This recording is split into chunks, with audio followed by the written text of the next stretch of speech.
dengan Talkshow Sesi D. Dengan saya Sofia Lydia Fitrika dan saya Yasni Ustazah Fatli. Pada pagi hari ini ada yang menarik ya, karena di sini kita akan membahas mengenai kasus kekerasan pada anak di dalam dunia pendidikan. Nah, untuk melengkapi percakapan kita pada pagi hari ini, kita sudah mengundang mahasiswa dari Universitas PGRI Sumatera Barat, yaitu Nia Novitasari, Gusda Wirda, dan juga Risma. Ya, betul sekali. Kita telah bersama 3 mahasiswa PGRI Sumatera Barat.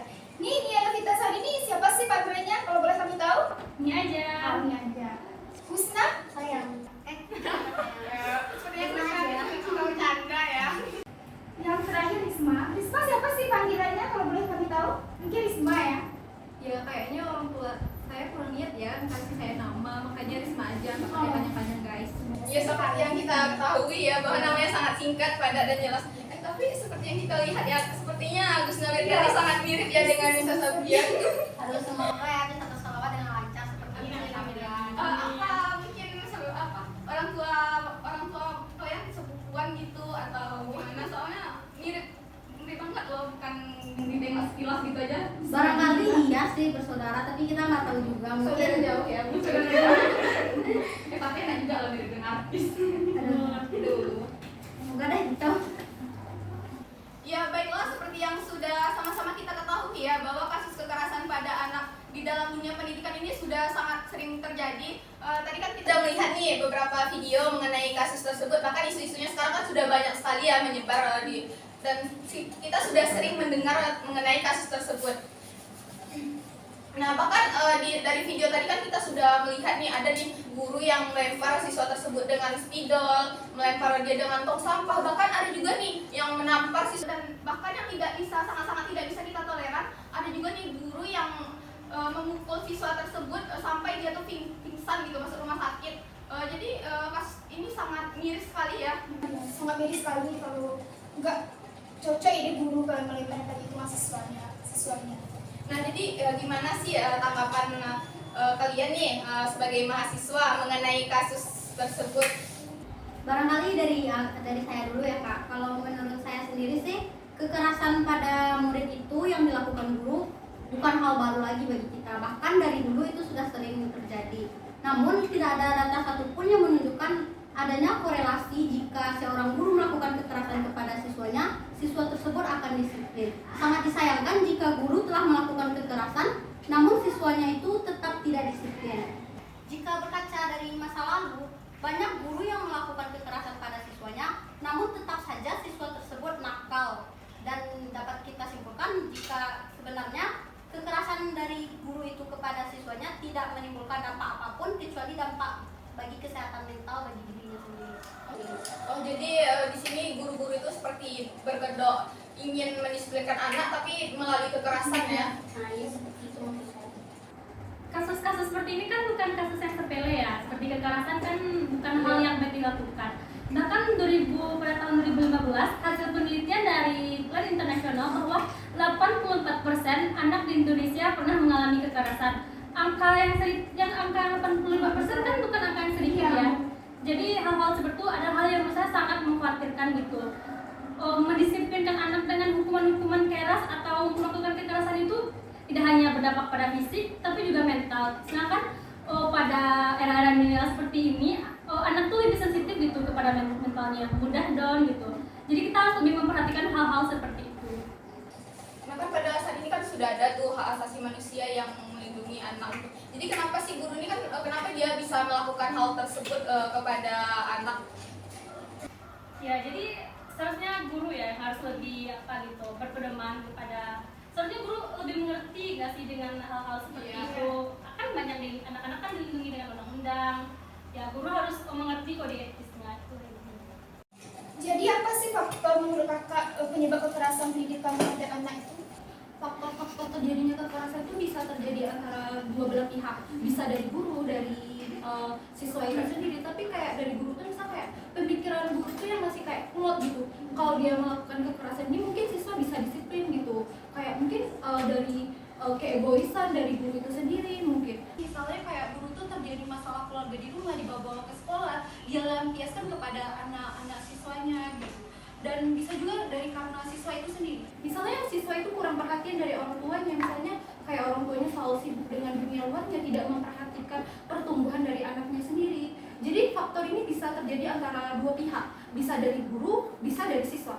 Namun antara dua pihak ini bisa juga lebih ke gurunya sih, maksudnya apapun itu tidak dibenarkan atas kekerasannya. Yang seperti teman saya bilang tadi, tidak ada data yang menyebutkan kalau kekerasan akan lebih mendisiplinkan siswa itu sendiri. Baiklah.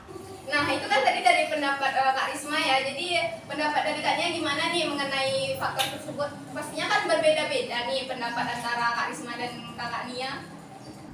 Ya seperti yang teman saya Risma tadi bilang, di sini tuh bisa jadi kan karena pemikiran guru ya, bahwa dulu guru-guru tuh masih mengandalkan konsep lama gitu, bahwa siswa yang dikeraskan itu tuh akan membuat siswa itu patuh.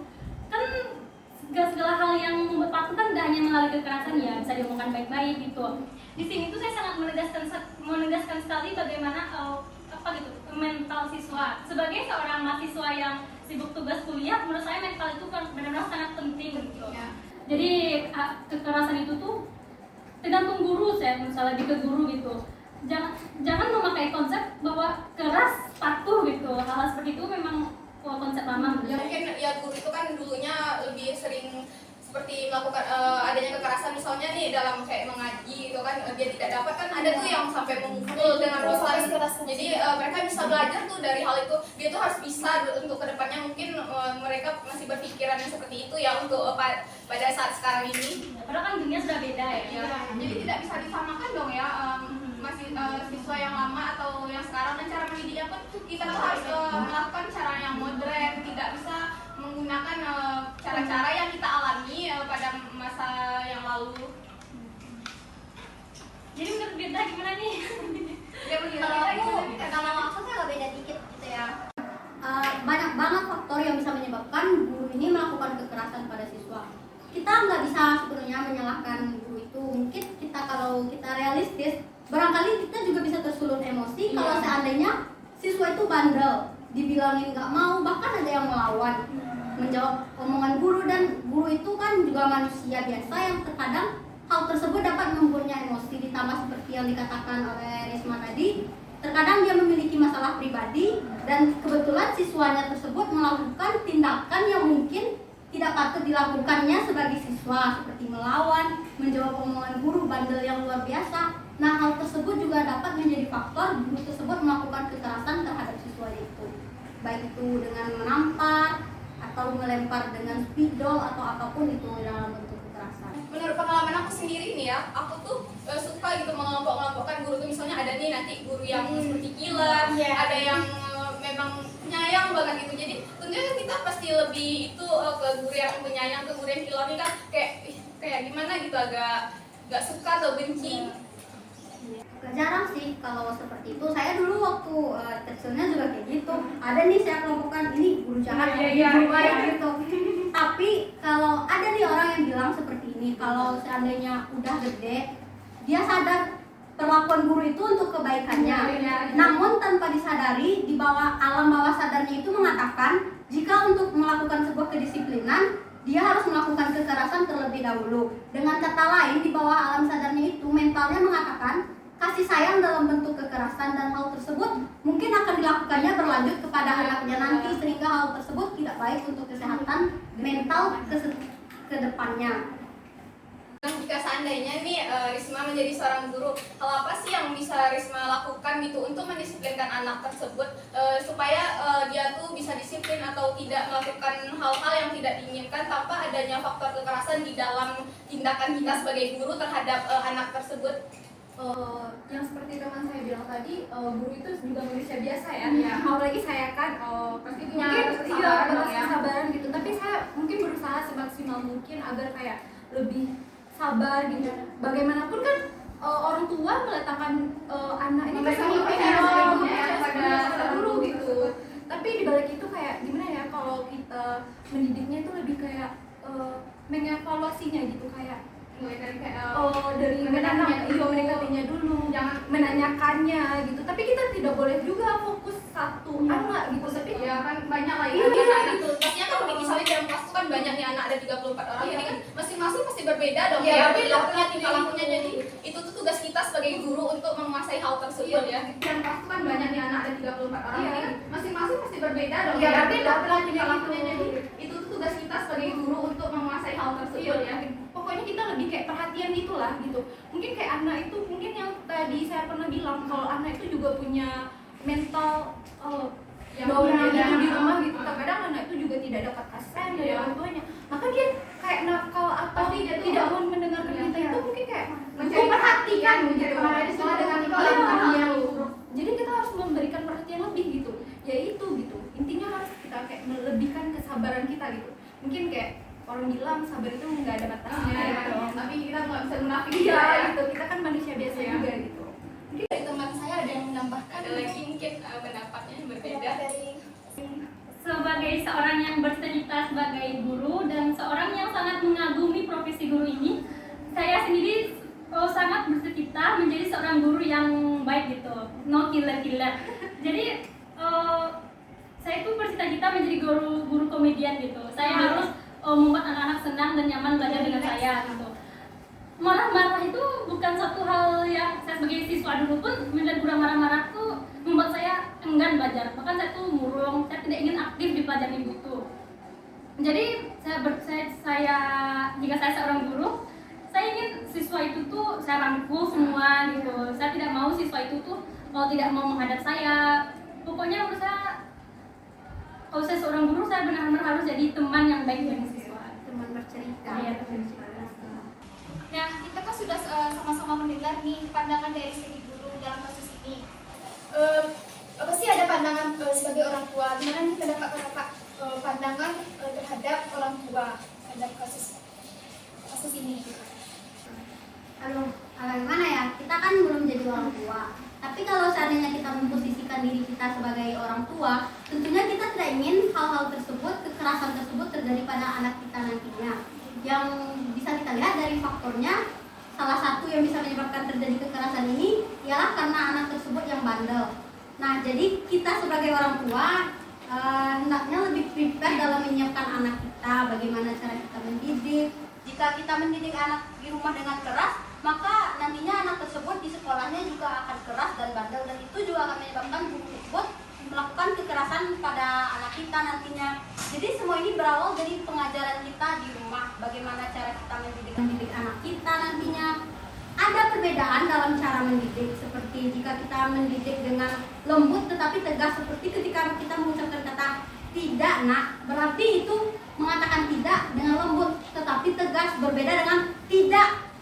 Itu berarti kita melakukan kekerasan mental kepada anak kita, sehingga nanti anak kita akan down atau anak kita akan tidak terkontrol perilakunya untuk kedepannya, sehingga jika di lingkungan manapun seperti di lingkungan sekolah, masyarakat, dia akan terus membangkang dan tidak menurut terhadap apa yang dikatakan oleh orang-orang sekitarnya, termasuk kepada gurunya. Hal tersebut akan membuat seseorang atau orang lain yang berhadapan dengan dia akan geram dan bisa jadi menyebabkan kekerasan terjadi pada anak kita nantinya. Jadi semua itu kembali lagi kepada orang tua, bagaimana cara dia mendidik anak dia, mempersiapkan anak dia untuk kedepannya. Nah, jadi itu kan tadi dari pandangan kakak Wirda ya. Jadi sekarang dari kakaknya mungkin atau dari Mungkin ada kakak Tama, tambahan. gimana sih pandangannya mengenai kasus ini? Saya kan belum menikah ya dan belum punya anak. Tapi kalau saya jadi orang tua, saya yakin saya akan menjadi orang tua yang baik. Kalau saya punya anak, saya tuh benar-benar harus mempersiapkan anak saya gitu menuju dunia sekolah. Jadi intinya kalau kita menitipkan anak kita ke sekolah, kalau kita pasti percaya ya dengan sekolah, bagaimana sekolah membimbing anak kita. Tapi mungkin berbeda juga, setiap orang tua mungkin berbeda gitu.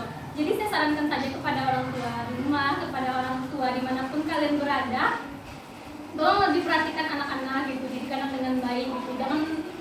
Jangan membuat anak itu, contohnya sebelum anak kita sekolah, kita bermasalah dulu dengan anak di rumah gitu. Jadi anak pergi sekolah tuh dengan keadaan Sama anak kita lagi ya, sebentar ya dengan suami kita kan bisa terjadi seperti itu, bertengkar di depan anak, atau Iya. itu kan sangat merusak mental sekali ya bagi anak itu. Ya, jadi sebelum anak ke sekolah itu tolonglah gitu, jangan mempertunjukkan gitu. Biar anak pergi sekolah itu dengan hati yang tenang gitu. Jadi di sekolah tuh dia tenang gitu untuk di pembelajaran di sekolah. Nah, kan kita tadi sudah sama-sama mendengar ya mengenai faktor penyebab dan juga pandangan dari guru dan juga sebagai orang tua ya. Jadi sebagai calon seorang guru nih, gimana sih harapan kakak-kakak untuk pendidikan di masa depan?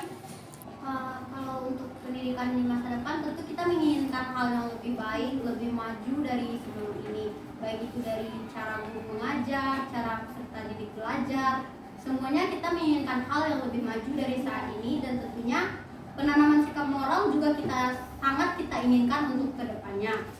Semua itu tergantung dari cara kita memanage diri kita sendiri, bagaimana kita mengaturnya nantinya, bagaimana sikap kita menjadi guru nantinya, dan jika kita sebagai seorang siswa bagaimana sifat kita selanjutnya, bagaimana sifat yang sebenarnya dicerminkan oleh seorang siswa. Dan untuk guru, kita juga harus benar-benar mengetahui dan memahami makna dari kode etis yang sudah dicantumkan, yang sebelumnya kita ketahui dan kita setujui untuk kita menjadi seorang guru. Jadi harapan saya yaitu semuanya kembali kepada diri masing-masing, bagaimana kita ke depannya, bagaimana kita mengatur diri kita untuk menjadi lebih baik dan untuk memajukan bangsa tentunya.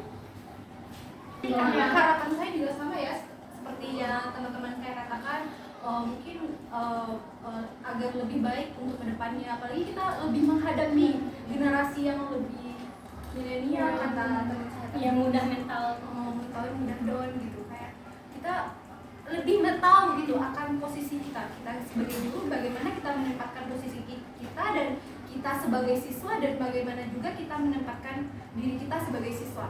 Maka dari itu kita harus tahu akan diri kita masing-masing gitu, agar pendidikan di Indonesia ini lebih baik, tidak ada laginya kekerasan gitu. Yang tadi kan seperti teman saya katakan, kekerasan bukan berarti disiplin. Itu tuh yang harus kita ambil Pandang gitu. Mungkin itu harapan dari kami bertiga. semoga Lebih baik lagi pendidikan yang ada di Indonesia ini. Nah, dari perbincangan kita tadi, kita dapat menyimpulkan bahwa kekerasan itu tidak menjamin munculnya kedisiplinan anak terhadap pendidikan yang untuk masa depan. Karena apa? Pada zaman milenial ini tuh guru sangat dibutuhkan untuk psikologis anaknya, mental anaknya mungkin itu kan. Jadi guru itu harus berpartisipasi. Bagaimana dia itu mengajar anak? Mungkin anak itu berbeda-beda dari yang satu, mungkin nggak sama. Jadi guru itu diharapkan bisa mengerti tentang psikologis anak. Ya betul sekali ya, seperti yang sudah dikatakan oleh Yasni, bahwa kekerasan itu tidak menjamin gitu anak itu bakalan disiplin di dalam pendidikan. Nah, seperti yang sudah disampaikan oleh Yasni tadi ya, maka berakhirlah percakapan kita pada hari ini mengenai kasus kekerasan pada anak di dalam dunia pendidikan. Kami mengucapkan terima kasih kepada narasumber yang telah meluangkan waktunya untuk hadir pada percakapan kita pada hari ini. Saya Sofia Lydia Fitrika. Dan saya Yasni Ustazah Fatri, kami pamit undur diri. See you.